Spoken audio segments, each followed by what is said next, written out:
Sir आप जब podcast में काम करने लगे तो आपने जब से अब तक कितने पैसे कमाए?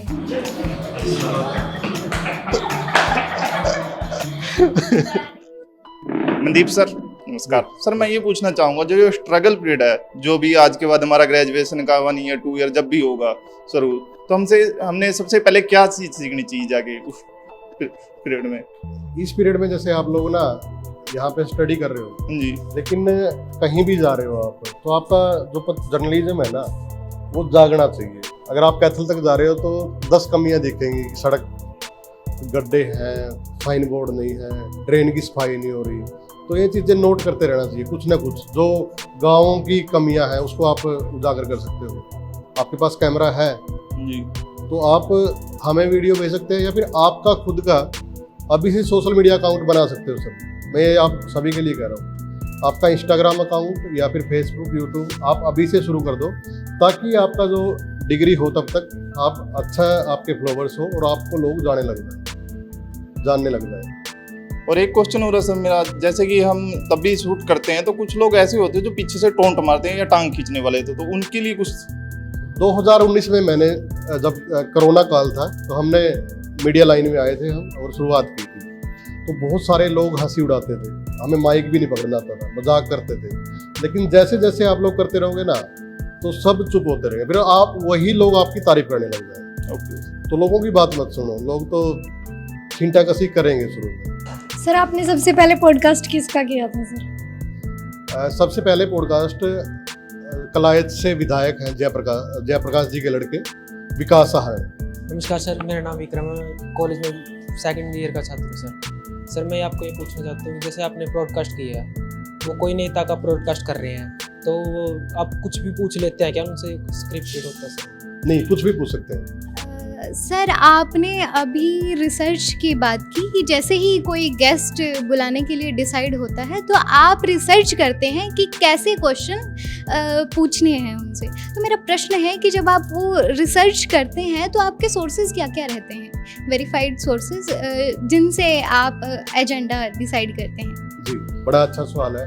इसमें क्या है कि जब हम हमारे मुख्यमंत्री जी का ले लेते हैं कि हमें नायब सिंह सैनी जी का पॉडकास्ट करना है, तो उनके बारे में सारा का सारा गूगल से हम रिसर्च करेंगे, विकिपीडिया देखेंगे, कितने वो चुनाव लड़ चुके हैं, कहाँ कितने वोट मिले हैं, उसके बाद उनका फैमिली में कौन कौन है, उसके बाद क्या क्या जैसे सांसद रहे हैं वो। यूट्यूब से जाएंगे, जो पहले उनके इंटरव्यू हो चुके हैं वो सुनेंगे, अच्छे जो पॉडकास्ट पहले हो चुके हैं उनको भी सुनना पड़ेगा।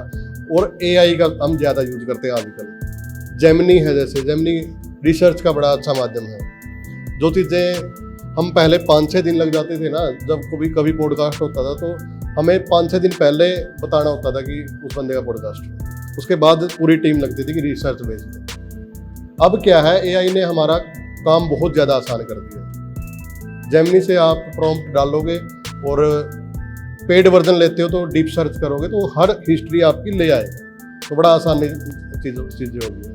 ज़्यादा यूट्यूब और गूगल से हम रोज़ चेक करते हैं कि क्या क्या इसमें गलती है, क्या क्या नहीं है, कितने पॉडकास्ट हुए हैं तो उन्होंने जवाब क्या क्या दिए हैं, और अब जो हरियाणा की राजनीति है वो किस तरीके से चल रही है, उन्होंने विपक्ष के बारे में क्या बयान दिया है, क्या योजनाएं हैं, तो ये डाटाबेस होता है सारा रिसर्च बेस। सर करियर की शुरुआत आपने कैसे किया इस फील्ड में? करियर की शुरुआत हंसी मजाक में हुई है सर। 2019 से और अब तक 2026 तक सर क्या वो कर रहा है एक्सपीरियंस में आपका? जैसे कि सर पहले क्या कुछ था और अब क्या कुछ इम्प्रूव हुआ आप में? इम्प्रूव क्या है कि पहले हम फ़ोन के कैमरे से वीडियो बनाते थे, और फ़ोन भी वो लेवल के नहीं आए थे जो टेक्नोलॉजी आज है। मतलब जैसे एप्पल के फ़ोन तो है नहीं थे हमारे पास, एंड्रॉयड फ़ोन थे। तो अगर आप 2019 की हमारी वीडियो देखोगे तो आपको खुद को हंसी आ जाएगी कि ये चीज़ें, उसमें हम धुंधले दिखते हैं तो एक अपग्रेडेशन होता रहता है ऑटोमेटिक, लाइफ में चीज़ें आती रहती हैं। फिर हम कैमरे पे आए, तो अब जो ट्रेंड चल रहा है वो ये चल रहा है कि आपका जो कंटेंट है ना क्वालिटी का होना चाहिए। अगर आपका कंटेंट अच्छा है, क्वालिटी का है, आप बिल्कुल बड़ी LED में भी आज आप देख रहे हैं कोई वीडियो तो आपको देखते हुए मज़ा आएगा, फिर आप उस वीडियो को देखोगे भी। आज अपने पास टेक्नोलॉजी है, और हरियाणा के मैं कहूँगा पत्रकार अच्छे लेवल पे काम कर रहे हैं। नमस्कार, स्वागत है आपका द एयर न्यूज पॉडकास्ट में। आज का जो टॉपिक है वो है जर्नलिज्म पे। मैं डॉक्टर भीमराव अंबेडकर जो कॉलेज है, गवर्नमेंट कॉलेज है, उसमें आया हूँ और यहाँ पे बहुत सारे बच्चे सामने बैठे हैं। तो ये सारे मास मीडिया के बच्चे हैं, जर्नलिज्म सीखना चाहते हैं। तो मेरे साथ सर हैं असिस्टेंट प्रोफेसर और अभिषेक गोयल जी, जो लगातार पत्रकारिता के क्षेत्र में भी अच्छा नाम कमाया है और हमारे जैसे बहुत सारे बच्चे मतलब हरियाणा को इन्होंने दिए हैं। जी स्वागत है सर आपका। नमस्कार। कैसे हैं सर आप? एकदम। बताएं सर, थोड़ा कॉलेज के बारे में बताएं। ये कैथल जिले का डॉक्टर भीमराव अंबेडकर राजकीय महाविद्यालय है। यहाँ पर बैचलर इन मास कम्युनिकेशन और PG diploma in mass communication, ये 2 कोर्स पत्रकारिता के विद्यार्थियों के लिए चलाए जाते हैं। क्या कुछ करवाया जाता है सर? अगर मास मीडिया की बात करें तो, जर्नलिज्म की बात करें तो जितने भी मास कॉम के आयाम हैं वो सभी आयाम यहाँ पर पढ़ाए जाते हैं। उसमें रिपोर्टिंग हो, टेलीविजन प्रोडक्शन हो, रेडियो प्रोडक्शन हो, एडवर्टाइजिंग, पब्लिक रिलेशंस हो, एआई, ये तमाम कोर्सेज, एडवर्टाइजिंग, पब्लिक रिलेशंस, ये तमाम पेपर सब्जेक्ट हैं जो इन बच्चों को पढ़ाए जाते हैं। जी, तो आपने तो बहुत सारी इस लाइन में बहुत कुछ सिखाया लोगों से। 2007 की जो पत्रकारिता थी और 2026 की पत्रकारिता, तो क्या कुछ बदलाव आया सर? 2007-5 की जो आप बात कर रहे हैं और आज, यानी कि 20 साल का इनमें अंतराल आ चुका है और पत्रकारिता बहुत अधिक बदल चुकी है। 2004-5 की बात करें तो उस समय रिपोर्टर फील्ड से रिकॉर्डिंग करता था और मिनी डीवी पे डाल करके कोरियर के द्वारा या बसेज के द्वारा वहां पर बेचता था और वो लोग जहां वो बेचता था वहां से उन चीजों को कलेक्ट करते थे।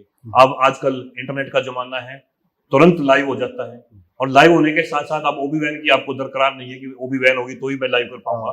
आज इंटरनेट है तो आप तुरंत उसको लाइव कर सकते हैं। इसी प्रकार से आप अपने न्यूज चैनल जो फीड भेजनी है वो भी आप इंटरनेट के माध्यम से उनको तुरंत भेज सकते हैं। एक तो बहुत ज्यादा फर्क ये आ गया है। पहले हम लोग उनको फोन करते थे कि ये स्टोरी मैं करना चाहता हूँ, वो परमिशन देते थे कि हाँ आप कीजिए, उसके बाद हम उसको कैप्चर करते थे, मिनी डीवी में कैप्चर करने के बाद उनको भेजते थे। अब आपने फोन पे किया कि ये घटना घट चुकी है, हम इसको कवर करना चाहते हैं, उन्होंने जैसे ही हाँ भरा और आप तुरंत फील्ड में जाएंगे और उन चीजों को कवर कर पाएंगे। इसके साथ साथ न्यूज चैनल बहुत आ गए हैं, बाढ़ आ गई है और दूसरा कि मूल्यों में भी कुछ गिरावट आई है। जहाँ पहले पत्रकारिता के हिसाब से की जाती थी, लेकिन आजकल ऐसा लगता है कि वही पत्रकारिता कहीं ना कहीं चापलूसी का काम कर रही है। तो ऐसे में युवा पीढ़ी को ये सीखना होगा कि हम पत्रकारिता कैसे करें, किन चीजों को सोचे समझे और कैसे, मतलब मैं कोई ही घटना को कवर करना चाहता हूँ तो किन किन बातों को ध्यान में रख करके हमें कवर करना चाहिए। क्योंकि आजकल सोशल मीडिया है और मैंने कहा कि इंटरनेट की वजह से तुरंत आप फीड अपनी भेज सकते हैं। आपके पास समय नहीं है। पहले समय होता था कि आप रिकॉर्ड करें, यदि कुछ गलत चला भी गया तो आप उसको रुकवा सकते थे। अब आप लाइव जा रहे हैं और यदि आपने कुछ गलत दिखा दिया या बोल दिया तो आप उसको रोक नहीं पाएंगे। इसलिए जहाँ स्पीड बढ़ी है तो हमें भी उसका कोऑर्डिनेट करना होगा कि क्या चीजें गलत है, क्या चीजें ठीक है।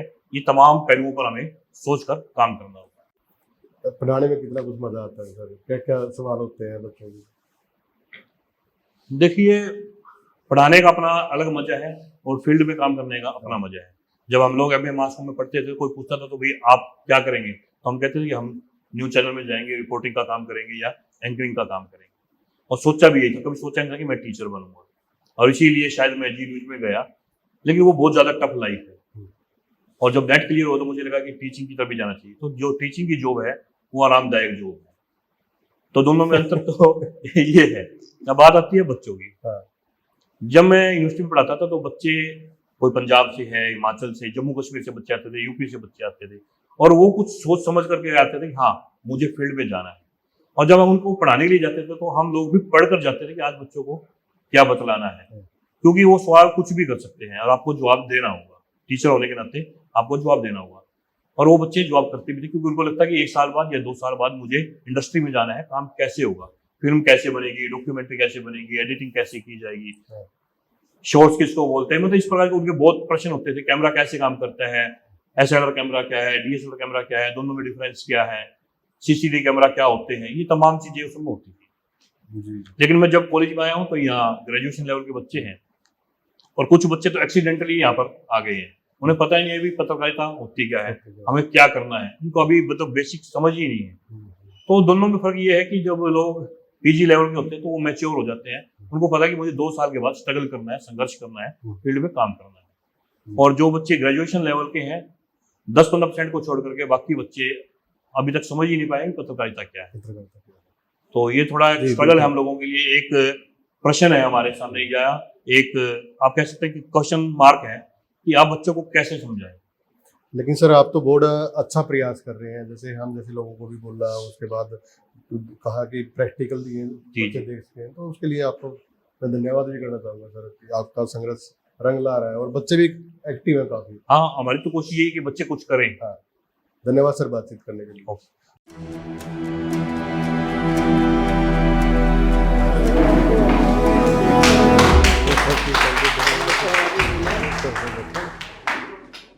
सर हमारे कॉलेज को हरियाणा में मॉडल संस्कृति कॉलेज बनाया गया है। इसे सफल बनाने में और इस दिशा में आपके क्या क्या प्रयास या संघर्ष रहे हैं? सबसे पहले तो मैं आप लोगों को बता दूं कि इसमें मॉडल संस्कृति कॉलेज बनाने का जो काम हुआ है हरियाणा में, वो हरियाणा सरकार की तरफ से पहल हुई है, हमने पहल नहीं की थी। ठीक है, हरियाणा सरकार ने डिसाइड किया कि जिस तरह से स्कूल एजुकेशन में मॉडल संस्कृति स्कूल्स हैं, उसी तरह से हरियाणा के हर डिस्ट्रिक्ट में एक मॉडल संस्कृति कॉलेज होना चाहिए। हाँ, इस डिस्ट्रिक्ट का कौन सा कॉलेज मॉडल संस्कृति कॉलेज चूज किया जाएगा, वो क्योंकि मैं डिस्ट्रिक्ट हायर एजुकेशन ऑफिसर भी हूँ, तो मेरे से ये पूछा गया कि आपके डिस्ट्रिक्ट में कौन सा कॉलेज है जो गवर्नमेंट कॉलेज जो मॉडल संस्कृति कॉलेज बनने के लायक है। तो मॉडल संस्कृति कॉलेज के कुछ पैरामीटर्स हैं, उन पैरामीटर्स में अपने डिस्ट्रिक्ट में बेसिकली कोई भी कॉलेज फिट नहीं बैठता था। रीजन बीइंग, हमारे किसी भी गवर्नमेंट कॉलेज में 3000 से ऊपर की संख्या नहीं है, जो कि 3000 से ऊपर की संख्या एक मॉडल संस्कृति कॉलेज को 2030 तक हर हालत में पूरी करनी है। और हमारे कॉलेज में अभी तक 1200 बच्चे हैं, तो हमें 2.5 गुना 4 साल में 2.5 गुना बढ़ना है। और सरकार की हिम्मत देखो कि हमारे कॉलेज को फिर भी मॉडल संस्कृति कॉलेज डिक्लेयर किया। तो इसके लिए मैं माननीय मुख्यमंत्री, माननीय एजुकेशन मंत्री और हमारे जो एसीएस साहब और डायरेक्टर हायर एजुकेशन साहब, उनका धन्यवाद करता हूं कि उन्होंने हमारे कॉलेज को मॉडल संस्कृति होने का जो सम्मान है वो दिया है। अब एज प्रिंसिपल या मेरी जगह आने वाले जितने भी प्रिंसिपल और एज फैकल्टी मेंबर्स और एज स्टूडेंट, हमारे कुछ दायित्व बनते हैं कि हम उनकी जो एक्सपेक्टेशन है हमारे प्रति उसको पूरा कर पाए। जैसे कि आपको जैसे 3 साल हो गए एज ए प्रिंसिपल हमारे कॉलेज में, तो हर साल नए बच्चे आते हैं। हाँ। तो आपके नई प्रॉब्लम क्रिएट होती होगी आपके सामने, तो कुछ काम आप ऐसे करते होगे जो आप ना चाहते हुए आपको करने पड़ते हैं एज ए स्टूडेंट के? नहीं, मैं कोई भी ऐसा काम नहीं करता जो रूल के खिलाफ हो और मैं ना चाहता हूँ। मैं कोई भी लाइफ में मैंने कोई भी ऐसा काम अभी तक किया ही नहीं है जो मैं ना करना चाहता हूँ। हाँ, जो मेरी जिम्मेवारी है एज प्रिंसिपल, मैं हर काम करता हूँ और उसके लिए चाहे मुझे स्टूडेंट्स के बीच में जाना पड़े, चाहे मुझे फैकल्टी के बीच में जाना पड़े, चाहे मुझे एडमिनिस्ट्रेशन के पास जाना पड़े, चाहे मुझे मेरे हायर ऑफिसर्स के पास जाना पड़े, मैं हमेशा जाता हूँ। और ये वाली चीज़ शायद आप लोग भी वाउच करोगे कि जब आप ग्राउंड में शरारतें करते हो तो मैं आपके बीच में होता हूँ। Yes sir, thank you sir, यही क्वेश्चन था। सर बच्चों की बातें आ रही थी कि आपने कहा कि 3000 बच्चे होने चाहिए तो संस्कृत मॉडल कॉलेज मॉडल संस्कृति कॉलेज में 2030 तक 2030 तक की आपने बात की। अब बच्चे 1200 हैं सर, तो मेन सी बात ये है कि सर जैसे गवर्नमेंट कॉलेज है 5 से 6 किलोमीटर की दूरी पे है, कोई ऐसी स्पेशल बस सेवा लग जाए?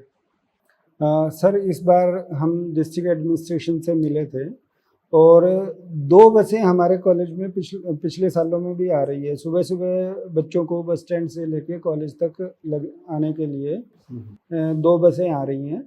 लेकिन क्योंकि 2 बसों में अगर मान लो ज़्यादा भी बच्चे खड़े होके भी आ जाते हैं, ज़्यादा भी बच्चे भर के आ जाते हैं, तो 200 से ज़्यादा बच्चा नहीं आ सकता। ठीक है, व्यवस्था तो उसी सिलसिले में जब हम डिस्ट्रिक्ट एडमिनिस्ट्रेशन से डीसी मैडम से मिले तो उन्होंने हमें आश्वासन दिया कि इस बार जो बच्चों की संख्या बढ़ने के साथ साथ हम बसों की भी संख्या बढ़ाएंगे और मैं आपके माध्यम से सबको ये बताना भी चाहूँगा कि इस बार डीसी मैडम के कहने पर जी जीएम साहब ने हमें 5 बसें तक लगाने की बात कही है। तो अगर एक बार में बसों की संख्या 2.5 गुना हो जाए तो उम्मीद हमारी तरफ भी होनी चाहिए कि हम बच्चों की संख्या भी 2.5 गुना करें और 1200 का 2.5 गुना 3000 ही होता है। हाँ, बिल्कुल सर। तो मेन चीज दिक्कतें आती हैं सर, क्योंकि ट्रैवलिंग की सबसे बड़ी समस्या रहती है। हाँ सर, दिक्कतें आती है और कुछ आजकल ना हमने बच्चों को थोड़ा बहुत ही नाजुक रखना भी शुरू कर दिया। मैं जब स्टूडेंट था तो मुझे कॉलेज अटेंड करने के लिए रोजाना दोनों तरफ का 53 किलोमीटर साइकिलिंग करनी होती थी। आजकल जो 3 किलोमीटर पे भी बच्चा बैठा है वो ना तो पैदल आना पसंद करता, ना साइकिल पे आना पसंद करता। अगर पेरेंट्स की तरफ से कहता है तो उसको मोटरसाइकिल चाहिए, लड़का है तो, लड़की है तो उसको एक्टिवा चाहिए, और वो भी अच्छे वाले चाहिए। मोटरसाइकिल भी चाहिए तो चाहे पेरेंट्स के पास इतना साधन भी ना हो तब भी उसको अच्छे वाला चाहिए। या फिर सरकार की जिम्मेवारी, भाई अपनी भी तो जिम्मेवारी लो। हाँ, ये देश तो मेरा ही है। जी बिल्कुल sir. Sir as a parents, जैसे हमारे बच्चे आए हुए हैं, 1-2 परिवार से भी हैं, तो मेरा क्वेश्चन ये है कि जैसे मेरा एक बेटा आउट ऑफ इंडिया है, वो स्टडी करना चाहता है, और हम इंडिया के बच्चे बाहर पढ़ रहे हैं, वो कोरस्पॉन्डेंस भी पढ़ रहे हैं, मतलब ऑनलाइन पढ़ रहे हैं, लेकिन क्या हमारे हरियाणा में कोई ऐसी एजुकेशन बीए वगैरह करने का ऐसा तरीका है कि बच्चा बाहर बैठा बैठा कुछ ना कुछ यहाँ से कोर्स कर ले? वो वहां कर रहा है, उसके पास वर्क वीजा है, वर्क परमिट है, सॉरी। तो वर्क परमिट के दौरान वो चाहता है कि मैं स्टडी कर लूं, तो यहाँ स्टडी, वहाँ स्टडी महंगी है। इंडिया से अगर स्टडी करना उसका तरीका क्या है, कैसे हो सकता है? अच्छा सर, इंडिया में कोई भी अगर स्टडी करना चाहता है तो एक तो हमारी जो ओपन यूनिवर्सिटी है, इंदिरा गांधी ओपन यूनिवर्सिटी, वो वर्ल्ड ओवर कहीं से भी बैठा हुआ स्टूडेंट कहीं से भी स्टडी कर सकता है, तो वो तो कर सकता है। बाकी नॉर्मली जितने भी गवर्नमेंट के जो यूनिवर्सिटीज़ हैं, उन यूनिवर्सिटीज़ के थ्रू कोर्स, उनका यूनिवर्सिटी ओपन स्कूल आजकल हम बोलते हैं, ओपन स्कूल ऑफ लर्निंग, तो वो ज़्यादातर किसी को, जिसको पहले हम डायरेक्टरेट ऑफ कोरेस्पोंडेंस कोर्सेज बोलते थे, तो उनके थ्रू भी वो स्टडी कर सकते हैं, और बहुत सारे कोर्सेज अवेलेबल हैं। और अब तो यूनिवर्सिटीज़ के ऑनलाइन कोर्स भी अवेलेबल हैं, और इसके साथ साथ बहुत सारे कोर्सेज स्वयं पे अवेलेबल हैं, मूक्स पे अवेलेबल हैं। तो अब तो पढ़ने के लिए मुझे नहीं लगता कि किसी भी तरह की कोई कमी है।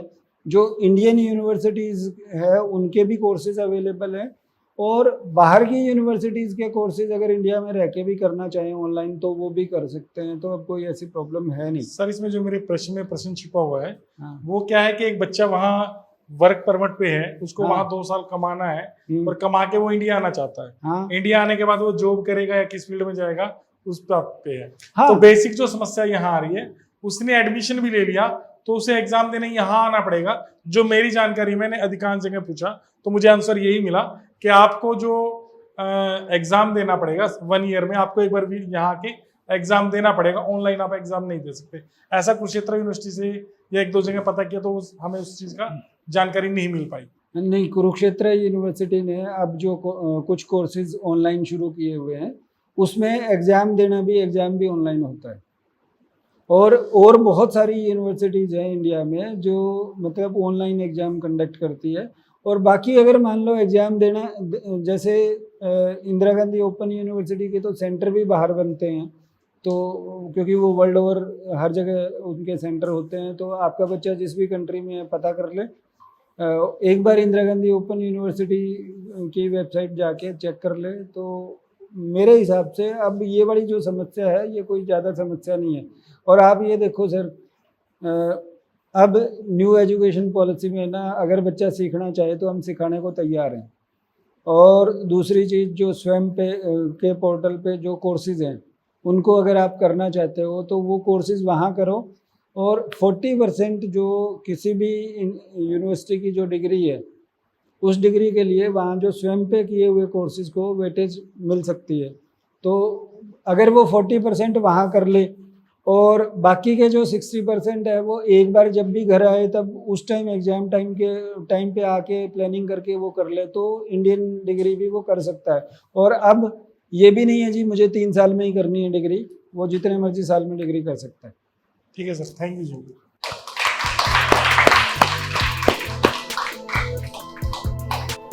आज जर्नलिज्म को लेकर बहुत सारी बातें हुई और जो प्रिंसिपल सर हैं बहुत ही ग्रेट हैं।